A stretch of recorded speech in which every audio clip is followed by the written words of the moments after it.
Do you have your brew with you? Cheers. Oh, that's awesome. You can't go wrong with Winnie the Pooh.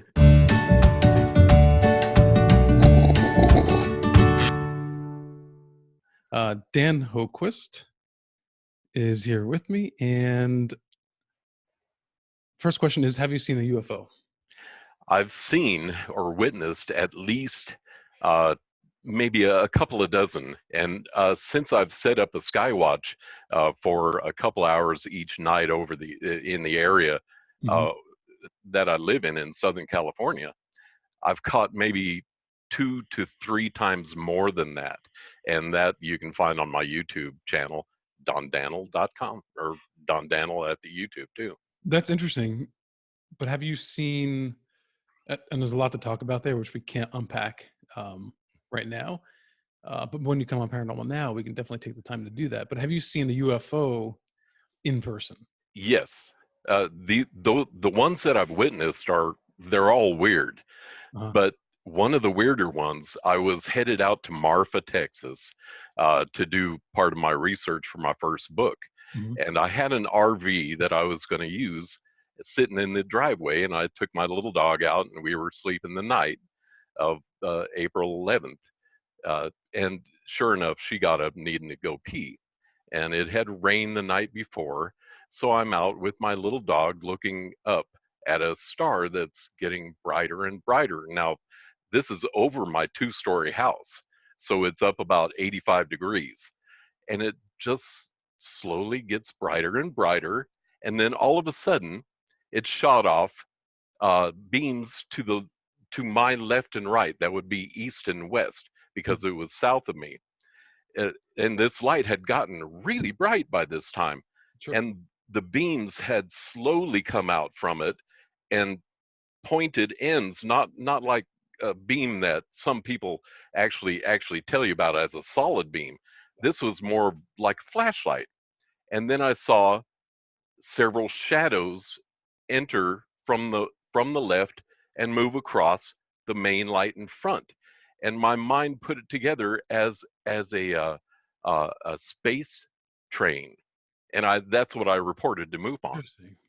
and that was 1:23 in the morning, Yeah. because I got as soon as I got back in the RV, that's what I saw on the clock. So yes, that was one of the weirder ones, but can I tell you about one that actually impacted me more than any Sure. of the others? Mhm. This started a cluster of UFO events that I'm still seeing, but not in as many numbers. But I had just released one of my first videos on the archaeology of Marfa, Texas, and uh, a light appeared in the far east, and it was just moving around oddly. It was moving south and north, and I called it the drunken star because of the way it was moving. Mhm. And I thought to it, if you're looking for me, I'm over here. And it came directly over and parked above my head. I've never been able to tell if it's still there or not. So, when you ask me if if these are targeting people, I have to say yes. And anybody that experiences a UFO usually has one or more sightings too. Yeah. They come in clusters, not not just as a. I used to think that oh, right place, right time. You know, and Dr. Stephen Greer, he was taking big dollars for telling people that they couldn't see it because they weren't evolved enough.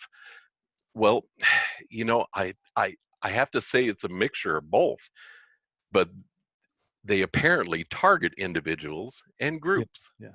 I I understand being in tune in the right way.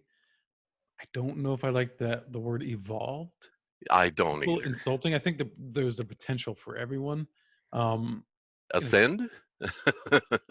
yeah, It's closer to the spiritual aspect of it. right. But if you're a brilliant physicist and you can do maths that I can't do, that doesn't mean you're more evolved. It just means you're smarter in that regard. Right.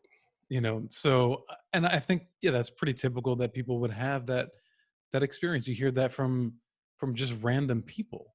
They Yeah. feel like it's looking at them. They feel And like and it's and attracted to them and that they the could call it the down. UFO shows that you're watching on TV now, Mhm. when they do spy something in the night sky, they always say, "Now it seems as though they know we're here." Yeah, it's always the thing, right? And It's telepathy. It's got to be. They have a way of processing your identity, not necessarily DNA, but right. your spirit itself. You know, I have to think that Travis Walton has seen a few more than just the one, to tell you the truth. Well, he has, yeah. I know he has seen at least one more, Yeah, and it was after some kind of a, I think it was a MUFON or some conference, years later.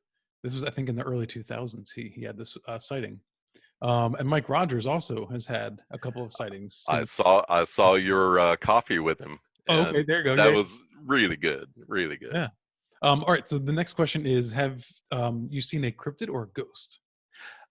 Now I'm going to take you a little farther. Uh, Mhm. in my day, hippies were the heroes, and I was just coming up out of that age. And although I had scored in the top 3% in the SATs, and I was accepted to college with a 4-year scholarship, I chose to go the spiritual path, and I fortunately met up with a family of Native Americans. In particular, they were Blackfoot and Blackfoot Apache, Mhm. and they adopted me by uh, you know it's Spiritually. part of the old ways. It's a ritual that is has to occur before blood brother, and that was so that they could actually begin the process of teaching me the old ways. The matriarch was a medicine woman, a Blackfoot medicine woman, Mhm. and I later went on a vision quest, which involved building my own hogun for sweat as a sweat lodge out of willow weaved together, and fasting and prayer and chant for 7 days.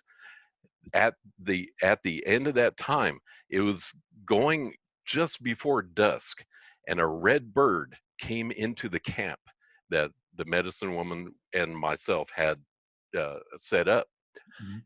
and it hovered there, and it gave this really strange pertweet. And the medicine woman looked at me and said, "That's your spirit guide. Follow him. Walk with the wind." So I ran after this bird, never again saw it, just listening for that pertweet. And I came upon this a place where water was coming out of a cliff wall, Mhm. and there were these people. They were women and children, all doing work, washing, laughing, having fun, etc. And many were, bare chested. And I watched for about 5 minutes. I didn't know what to make of this until I realized that there are no men in the camp. So I got afraid that they were out hunting and might return and find me there spying on them. Right. Right. So I made my way back to camp, and by then it's sunset. And I tell the medicine woman what happened. We stayed overnight again after finally getting a meal in 7 days. I We found our way the next morning to the place where I had seen the water coming from the cliff. The water hadn't flowed there in thousands of years, but we did find two mitotes that were pushed up in the crack of the cliff wall, Mhm. because native people didn't carry something so heavy as a grinding tool. They left them in the spot, and I later donated these to the Malaki Museum here in Oh, Banning good for you. after the death of the medicine woman. Did So your yes, did your I provenance go with the artifact? what's that? Did your provenance go with the artifact? Is it I don't reported know. as such? I don't know. The this was a grinding pestle and Mhm. a grinding stone, and there were two of them, and those are part of the a larger mitote gathering there at the museum now. So is that So called a vision? Is that that is called a vision, okay? but these are not my ancestors, so they're ghosts too. So yes, I have seen ghosts. Maybe I time traveled. I don't know, Huh. but this was called a true vision after the medicine woman gave the mitotes to and explained to the tribal chief here what had happened about these mitotes. Right. So And this sort of thing could happen. It's happened to people dark highways in the middle of the night. Um, someone stops and helps them fix the wheel in their car, yes, and then they turn around and they're gone.